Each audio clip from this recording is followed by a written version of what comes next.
నా పేరు జాన్వల్లి అండి. ఏ నియోజకవర్గం? చిలుకూరుపేట నియోజకవర్గం. జగనన్న పరిపాలన ఎలా ఉంది? జగనన్న పరిపాలన బంగారం లాంటి పరిపాలన అయితే నీకేముందండి. ఇప్పుడు జగనన్న చంద్రబాబు అంటున్నారండి. పేదోడికి ఎవరైనా సరే రామరాజ్యం అన్నా సరే రామరాజ్యం అంటారు. రామరాజ్యంలో ఏం జరిగింది, అందరూ హాయిగా ఉండేది రామరాజ్యం అంటారు. నాకైతే అలాంటి తెలియదు, కానీ నాకు తెలిసింది చెప్తున్నాడు.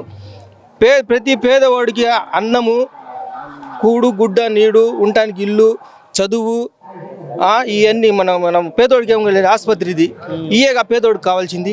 ఇవన్నీ జగనన్న పాలనలో అన్నీ జరుగుతున్నాయి కదండి. ఇవన్నీ చూసాక జగనన్న అంటుంది. అభివృద్ధి అంటే రోడ్లు వేయటము, అక్కడ అది కడతాను, ఇక్కడ అది కడతాను, బిల్డింగ్లు కట్టడం అభివృద్ధి కాదు. అన్నీ అక్కడ కట్టి రోడ్లు వేస్తాడండి. ఇంటి ముందర సిమెంట్ రోడ్డు వేస్తాడు, బంగారం రోడ్డు వేస్తాడు. నాకు తినడానికి తిండి లేదు, నేను ఎవరికి చెప్పుకోవాలండి? నా పిల్లలకి బాగలేదు, నేను ఎవరి దగ్గర పోయి అడుక్కోవాలండి? నా ఇంటి ముందర సిమెంట్ రోడ్డు ఉంది, నేను బాగానే లేనప్పుడు ఎవరి దగ్గర పోయి అడుక్కోవాలి డబ్బులు?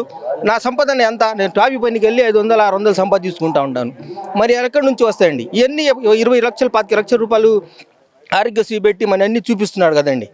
అవన్నీ మనం చూస్తే చాలండి. జగనన్న ఎందుకు ఓటేయాలో. మధ్యతరగతి వాళ్ళు ఉంటారు, అటు వెనక్కి వెళ్ళలేరు, అటు ముందలే వెళ్ళలేరు. వాళ్ళందరూ ఎట్ట బతుకుతారండి? 45 సంవత్సరాలకు వాళ్ళకి డబ్బులు ఇచ్చి 18 ఏళ్ళు పెట్టి కొంచెం చేయూత ఇస్తున్నాడు కదా, పిల్లలకి చదువులకి డబ్బులు ఇస్తున్నాడు. ఇవన్నీ చూస్తున్నారు. వాళ్ళ చంద్రబాబు లెక్క ఏంటంటే పేదోడుగానే ఉండాలి, ఉండలాగానే ఉండాలి అనేది ఆయన లెక్క. జగనన్న పేదోడే బాగుపడాలి అనేది జగనన్న లెక్క. నాకు తెలిసింది చెప్తున్నానండి. నా ఇంట్లో జరిగేది చెప్తున్నా. నేను టైప్ పని చేస్తా, 3 చదివించాను.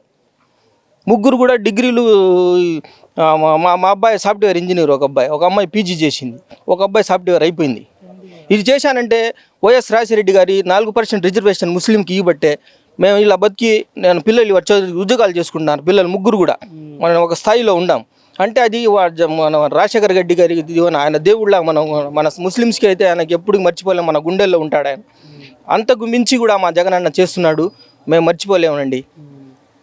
మరి సరే, చంద్రన్న గెలిస్తే రాష్ట్రంలో నాణ్యమైన మందు ఇవ్వడం లేదు, మద్యపాన నిషేధం అమలు అసలు చేయలేదు, నేను వస్తే నాణ్యమైన మందు ఇస్తానని చంద్రబాబు నాయుడు గారు అంటారు. ఎవరన్నా నాణ్యమైన ఆరోగ్యశ్రీ ఇస్తాను, నాణ్యమైన పథకాలు ఇస్తాను, నాణ్యమైన ఇస్తాను అంటారు. ఏమన్నా మందు తాగిపోయి చచ్చిపోయే ముందు నేను నాణ్యంగా ఇచ్చేది ఏందండి? అసలు ఇప్పుడు అడగడానికి ప్రశ్న రాంగ్ అనుకుంటున్నా నేను. అసలు అంత పెద్ద ఆయన మందుల గురించి ఎందుకండి? ఏదన్నా మంచి పథకం పెడితే అందరు తప్పట్లు కొట్టి దండం పెట్టి ఒక ఓటేస్తారండి. మందు గురించి ఎందుకండి?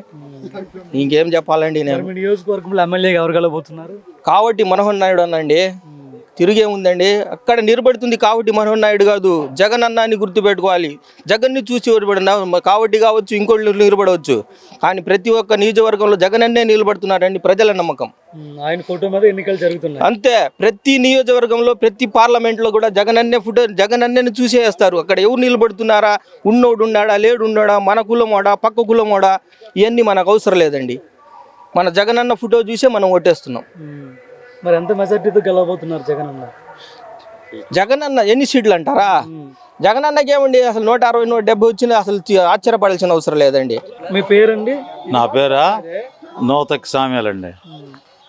నేను ఒక చిన్న కారు రైతుని. 2014లో చంద్రబాబు నాయుడు గారు 2019 దాకా మరి ముఖ్యమంత్రిగా ఉన్నాడుగా. ముఖ్యమంత్రిగా ఉండి 2014 ప్రచారం మొత్తం 2019 దాకా రైతులు ఎవరు బ్యాంకులు కట్టొద్దు, డబ్బులు కట్టొద్దు, నేను రుణమాఫీ చేస్తానని చెప్పి రుణమాఫీ చేయలేదు. ఎవరు బంగారం వాళ్ళకి ఇప్పిస్తానన్నాడు, అది చేయలేదు. నేను ఆయన నుంచి చాలా నష్టపోయాను, మోసపోయాను, దేవాలు ఎత్తాను ఒక లెక్కలో చెప్పాలంటే. ఇవాళ జగన్ గారు ఉన్నాడంటే ఏ మాట అన్నాడో ఆ మాట తోచా తప్పకుండా అన్నీ ప్రతి ఒక్క సంక్షేమ పథకాలు అన్నీ మా ఇంటికే వస్తున్నాయి. ఎక్కడ లంచాలు లేవు, ఎక్కడ అగుర్తం లేదు, ఎక్కడ అక్రమం లేదు. కాబట్టి చంద్రబాబు నాయుడు గారికి ఎవరు ఓట్లేయరు, తెలిసిన వాళ్ళు ఎవరు ఓట్లేయరు. కాబట్టి మళ్ళీ జగన్ గారే 175కి 170 సీట్లు వచ్చినా అందులో సందేహపడాల్సిన పని లేదు. కాబట్టి మాకు మళ్ళీ జగన్ పరిపాలన కావాలని మేము కోరుకోండి. అది ఈయన కావటి గారి గెలవబోతున్నాడు. కావటి గారి గెలవబోతున్నాడు మా నియోజకవర్గంలో, చెల్లూరుపేట నియోజకవర్గంలో. ఏం చేశాడు చెప్పు? ఏం చేశాడు? ఏమన్నా మా ఏడదాకా ఎందుకు మా ఊరు లెక్క తోబాటు లెక్క చూద్దాం. తోబాట్లు ఏదన్నా స్థలాలు కానీ టీడీపీ వాళ్ళు ఏదైనా స్థలాలు కానీ ఏదన్నా పొలాలు కానీ ఏమన్నా పొలాలు వదిలేసాయి, ఏదన్నా కానీ స్థలాలు ఇచ్చినట్టు కానీ పేదలకి మాబోటి వాళ్ళకి ఇళ్ళు కట్టించినట్టు కానీ ఏడన్నా ఇంత ఊరి మీద అనిపించు. 70-80 సంవత్సరాలు పెట్టి 70-80 సంవత్సరాలు పెట్టి మేము మా తాతల ముత్తాతల కాడి నుంచి ఈ ఇంటి నుంచే మేము అభివృద్ధి పొందాం. కానీ పొల్లారావు నుంచి మేము అభివృద్ధి పొందలేదు. చంద్రబాబు నాయుడు నుంచి కూడా మేము అభివృద్ధి పడలేదు. 70-80 సంవత్సరాలు పెట్టి మేము ఈ ఇంటి నుంచే మేము అభివృద్ధి పొందాము. 70-80 సంవత్సరాలు పెట్టి మేము ఎన్నే నమ్ముకొని ఉన్నాం. అంతేగాని మాకు పొల్లారావు ఇచ్చింది ఏమీ లేదు, చంద్రబాబు నాయుడు చేసింది ఏమీ లేదు బాబు. అది మరి అన్నీ తెలిసినోడు చంద్రబాబు నాయుడికి అసలు ఓటేయరు. అది చాలా లెక్క ఆలోచించుకొని చెయ్యాలా. చంద్రబాబు గారికి ఓటేయాలంటే చాలా లెక్క బాగా ఆలోచించాలా. కాబట్టి చంద్రబాబు నాయుడికి ఓటు మటుకు ఎవరేయరు, తెలిసిన వాళ్ళు ఎవరేయరు. ఇవాళ జగనే మళ్ళీ ముఖ్యమంత్రి కావాలని చెప్పి ప్రజలు కోరుకుంటున్నారు.